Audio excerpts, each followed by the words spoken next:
Hello everyone and welcome back to another Movie Nights movie review. Today we are talking about The Exorcist Believer. If you haven't seen my out of the theater reaction for the film, I'll put it in the description below, but in this video I'm going to be diving in a little bit more to the details and explain my personal experience with the film, and at the end I will be talking about spoilers a little bit, but I'll put it in the tag so that if you haven't seen the movie, you don't get spoiled. This film is directed by David Gordon Green, who's directed many films you've probably heard of, including Pineapple Express and the rebooted Halloween trilogy from Blumhouse. This, I believe, is also from Blumhouse. David Gordon Green is a bit of a hit or miss filmmaker for me.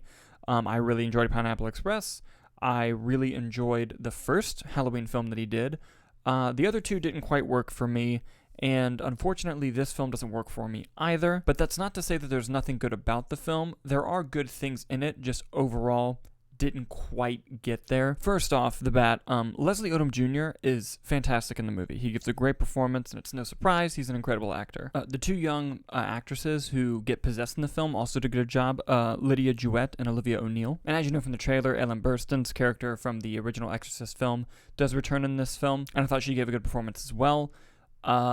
Honestly though, from there, this is where the acting performances kind of go hit or miss from that point on, and I don't want to, disparage them too greatly, but the big flaw with this movie ultimately is it has a lot of interesting ideas that just are not executed in any good way, shape, or form, which I'll dive into a little bit more in the spoiler part of the review. But in keeping things broad, I thought that the first act of the film was actually quite good. I was really into building up the relationship between Leslie Odom Jr.'s character and the young girl. You really buy their dynamic as a father and daughter. You feel tragic for the backstory that they give about what happened to his wife, and the movie put in the work to make you care about that relationship. Part of the problem, though, is the other girl in the film and her family, they don't do a whole lot to make you care about that relationship, and it's hard to connect there, especially when the film later on wants you to make a very specific choice regarding those two girls. You obviously feel more for the one that you feel emotionally connected to. What it felt like, I don't know this, of course, but what it felt like was early on in the process, part of the pitch was instead of one girl getting possessed, it's two.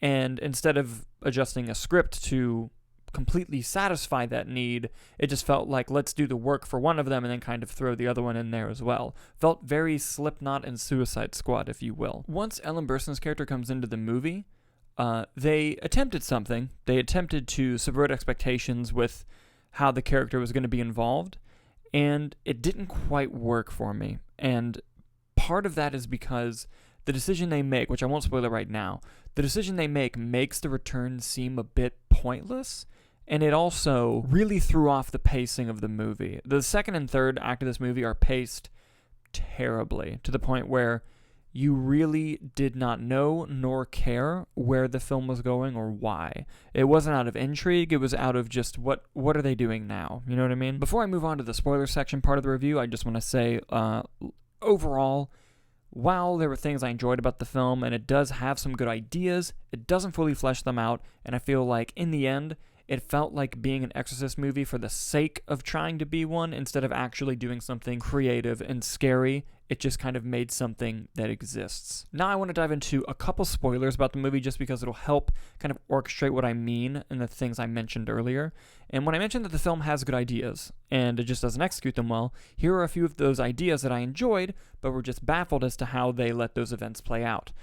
Mainly, the backstory with Leslie Odom Jr.'s character and his wife. It becomes clear that he has to make a choice medically to save either his wife or his daughter, and while it is an interesting idea to have him choose his wife and then he ends up with his daughter, which we later learn at the end of the movie, I feel like that reveal happening where it did, right at the very end, left so much story on the table to be told. I feel like we were able to spend more time with the possessed girls in the situation where they're directly confronting their parents. That reveal could have really done a lot to break down the group and shake things up, but where it was placed in the movie pacing-wise, it was already kind of reaching a climactic point, and you knew that there wasn't going to be a lot of room to play with that idea. Also, something I thought was an interesting idea but didn't quite work was the film takes a bunch of people from different religious backgrounds, most of them being forms of Christianity, of course, it's America, and kind of has them all come together to perform the exorcism rather than just Catholic priests. Interesting idea, Again, not done particularly well. Instead of feeling like some sort of sense of community coming together for that to happen, it just felt very forced and drawn out, and there wasn't enough time spent with the division of those groups to kind of really feel the unification and why it should mean something. And personally, the biggest missed opportunity in the film for me was what they did with Ann Dowd's character. Now, in the film, she plays the neighbor of Leslie Odom Jr., and you find out throughout the events of the film that at one point she was a nun, and she was going to take her final oaths when she got pregnant, and she had an abortion for the child, and with, Catholicism being a major part of her life, it's a no-no at that time, and it really haunted her, lived with her, felt like she couldn't live up to what that was going to be, and it really affected faith throughout her life. So already you're seeing the breadcrumbs for an amazing story moment where she takes what she learned and realizes the mistakes she made were human, and she can still help save these children's lives and kind of step the charge and help save them from the exorcism. The problem is, it wasn't something that she came to the conclusion of on her own. She had another priest kind of spoon-feed all that information to her and literally hand her the tools of what she needed and tell her, that you can do this. And it's not to say that, a good pep talk or a good motivational speech from another character to help the character they're speaking to see from within themselves is a bad thing. It just did not come across as naturalistic or part of the story at all. Like I said earlier for other things, it felt very forced and very drawn out, and it wasn't engaging, it wasn't interesting. There were several opportunities in the film where that character, Ann Dowd's character, could have taken it upon herself to go up against this demon, against this creature, the devil, really. And by confronting her past and understanding that, things she thought were mistakes didn't have to be seen as mistakes, and she could just use what she had learned from her previous faith to help save these girls' lives. And it almost felt like the character was robbed of that moment intentionally going into the third act, which was quite upsetting. One positive I want to give the movie in the spoiler section, though, is there's a sequence where they make them choose the girls, and one of the parents chooses Katherine, the girl played by Olivia O'Neill. It causes friction, obviously. Leslie Odom Jr.'s character is holding his daughter, thinking that she's going to die, when in fact Katherine dies. It was a trick. They were deceived. See The Exorcist Deceiver coming out in a few years. And when that sequence happens, it cuts to kind of the world that the girls are in, and it's a reconstructed set of a place where they went earlier in the film, except obviously it's lit different, it's set different because it's basically their version of Limbo before hell. Olivia O'Neill's performance and the genuine fear that she feels in that, and seeing her literally be pulled to hell, was actually very unsettling. And for the rest of the movie that didn't feel quite scary to me, it was insane how unsettled I was in that moment. I thought that was actually a really well done part of the movie.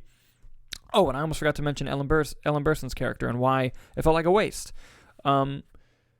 She gets stabbed in both eyes. She's got to be permanently blind. There's no way that well, I wouldn't put it past them. They might try to write her out and say that she can see fine, but she comes in the movie because they need help. And I understand the subverting the expectation if she comes in to help and it doesn't work, or she gets killed. That is one thing. But she comes in, she tries to help once, gets stabbed in both eyes, and is in a hospital for the rest of the movie, and it randomly cuts back to her as if she's feeling something, and it didn't work at all. It didn't work at all, and they really did her a disservice. You do see Linda Blair show up at the end, reprising her role from the original Exorcist, which was cool to see, but it would have been better if the movie was better. They're clearly going to do something with her in the sequels if, it makes enough money, which it had a low enough budget, which is fine. I mean, they spent like $400 million to get the rights, so they better crack out those other movies to try to get that investment back. So as I said earlier, the film had really good ideas, and I thought the first act was actually quite good, but then the movie completely falls apart as if you're watching a football player run and just fumble the ball across the entire field. And it unfortunately, in the end, was not a movie that worked for me. That's what I thought about it. What did you guys think about it? I'd love to hear what you thought by leaving comments below. And with that down, thank you guys so much for watching, and we'll see you on the next review.